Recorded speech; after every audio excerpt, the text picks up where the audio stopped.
Blame is a series I've been meaning to talk about ever since I did a first impressions video on it a long time ago. I've actually just recently finished reading this series, and let me just say, I have not seen anything else really like it in manga, and really just anything. Blame, or Blam, as it, I guess, is supposed to be called, is something of a rarity, because it's a manga that doesn't really have a lot to say.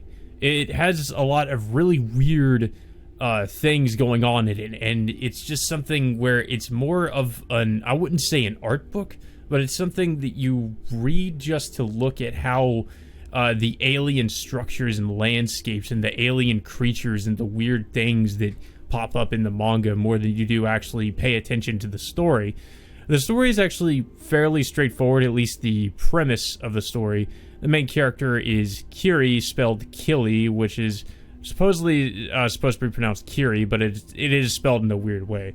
Kiri is basically looking for something known as the net terminal gene, a human possessing the net terminal gene. Kiri is traversing through something known as the megastructure. Now, the megastructure is this giant, as the name implies, this giant structure that spans, we really don't know how far it spans, but the megastructure is just a giant city, and apparently, according to at least something I've read online, this megastructure supposedly is about the same size as the sun. That is how far, apparently, that the megastructure is, and it only continues to expand. The problem is the reason for this is because of these things known as the Builders. Apparently, not too long after the megastructure was first conceived by this group, I suppose they would be known as the original administration. There is the administration in the manga as it's currently known, which is just a governing body that is supposedly consists mainly of a rogue AI that's basically gone crazy and sees anybody that is human or anybody that is not a silicon life as a threat. And a silicon life is basically a machine or something of that nature. But supposedly a long time ago, the administration was running things, and the Builders kind of went berserk and started to malfunction in a way and continue to build and expand upon the city. Every human, or most every human that was in charge, is now dead or have become one of these silicon lives. Now, like I said, Kiri is trying to find the net terminal gene, and the manga is mainly about his journey through the megastructure and the things he encounters along the way. And near the beginning of the story, he is joined by a woman by the name of Sibo. Now, Sibo is also supposedly not human anymore, or at least she used to be, and she was one of the people who were at least around before the Builders began to sort of go rogue and continue to expand endlessly and continue to build the megastructure. She accompanies Kiri in his journey to find a human with the net terminal gene. And as we might assume, Kiri is also not entirely human himself. That's what I was at first thinking, well, it's possible that Kiri might be human, but considering the amount of abuse he goes through, and him also literally losing his body a few times in the manga, and then supposedly transferring to another body, Kiri is not really human, and I think I don't know if you call him a cyborg or just, I don't think he's a silicon life. This is the thing about Blame. It's not entirely clear all the time what exactly is going on, and how something happens, mainly because of the lack of dialogue and the lack of exposition. As I've said, Blame does not have a lot of dialogue. It's very quiet. It's mostly just showing off the art and the different alien landscapes and the different structures and the architecture of the megastructure. Supposedly, Satomo Nihei, the artist the artist and the writer of Blame, supposedly had a background in architecture, and it really shows with Blame, with the amount of stuff that he can do in terms of just having everything look really weird and very detailed too. There's just a lot of detail within the actual buildings and everything. But getting back to what I was saying, Kiri is not really human, and it's pretty obvious once you see the amount of stuff he goes through.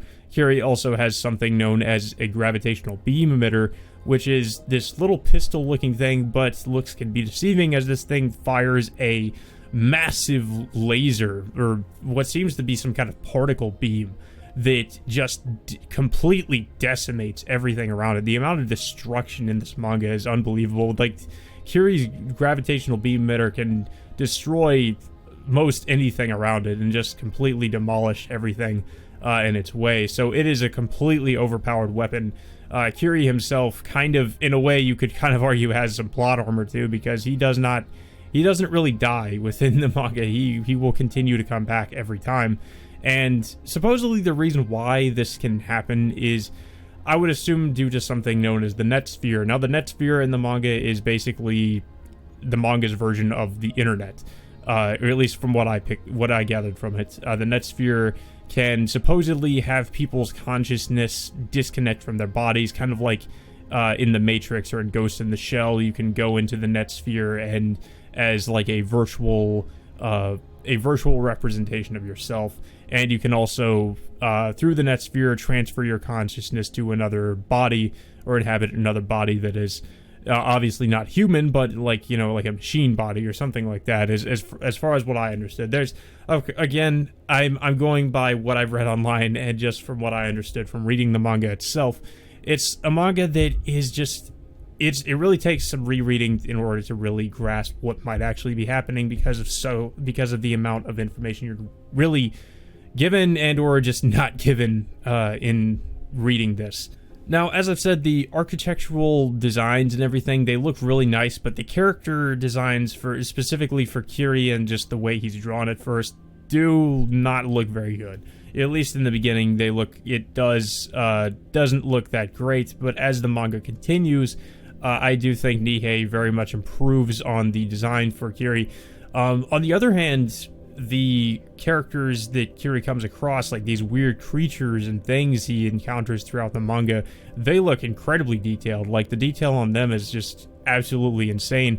I would actually compare a lot of the way that the creatures, or the silicon life, and the other things that Kiri and Sibo encounter in the manga, I would honestly compare these designs to something similar to maybe like the engineers from the Alien franchise. It's everything regarding like the silicon life and the administration and the enemy like robots or machines that Kiri encounters. It's very Geiger-esque. It looks very much like something you'd see from H.R. Geiger, which is something I think I pointed out in my first impressions video. It looks very much like that. It's very just very gothic, very alien looking, and I really did like that about it.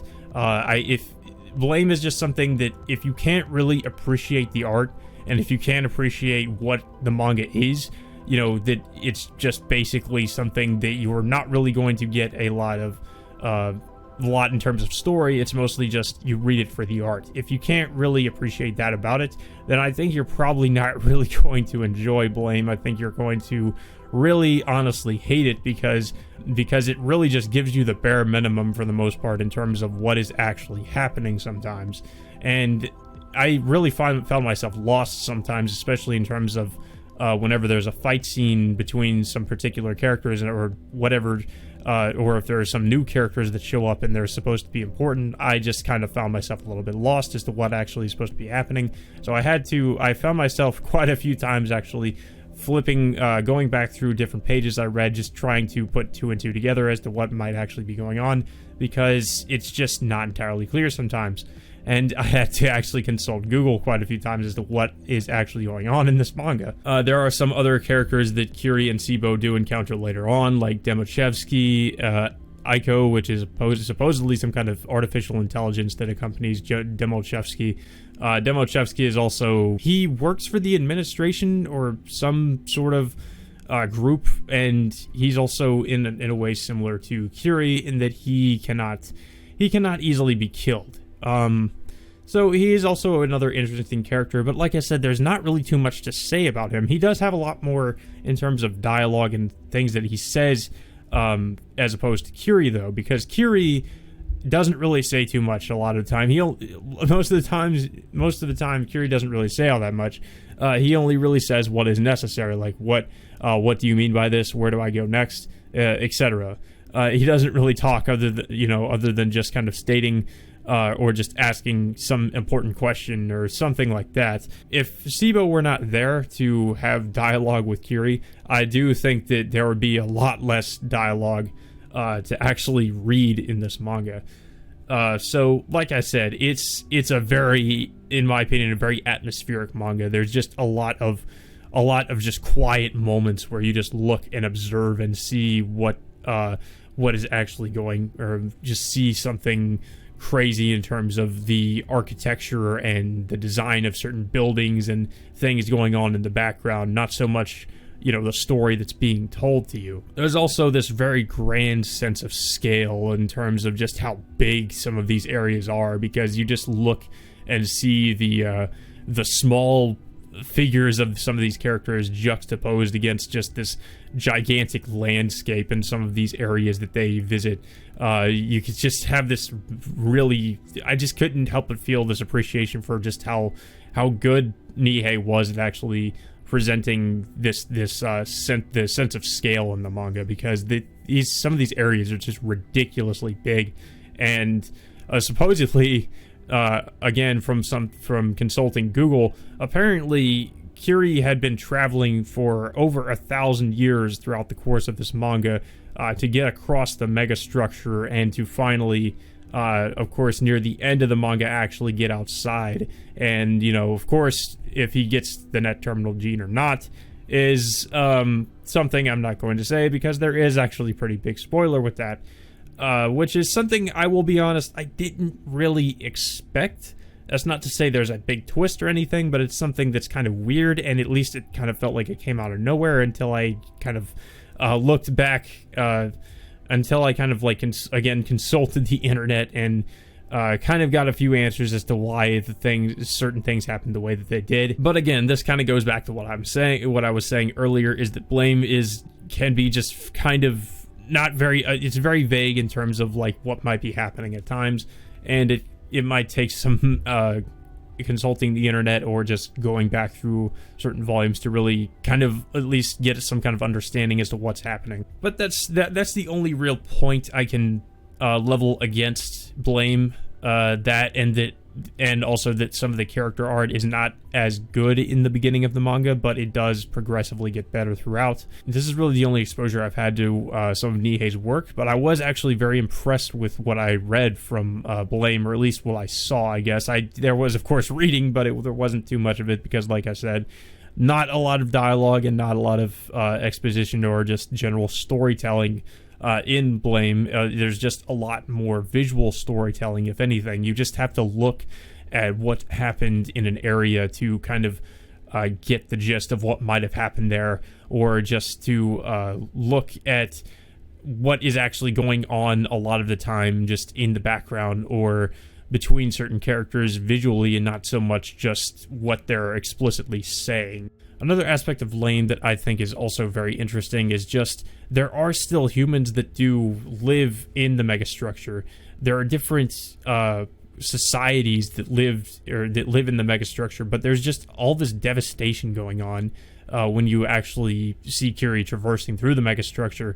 There's just a lot of societies that maybe used to be alive, but have long since died. Like they've either been dead or they're in this weird vegetative state on life support or something. It's very dim. It's very grim. It's just not really. It's not like you're going to see different flourishing societies or anything. There are different places he goes to where just everything looks to be in ruins for the most part.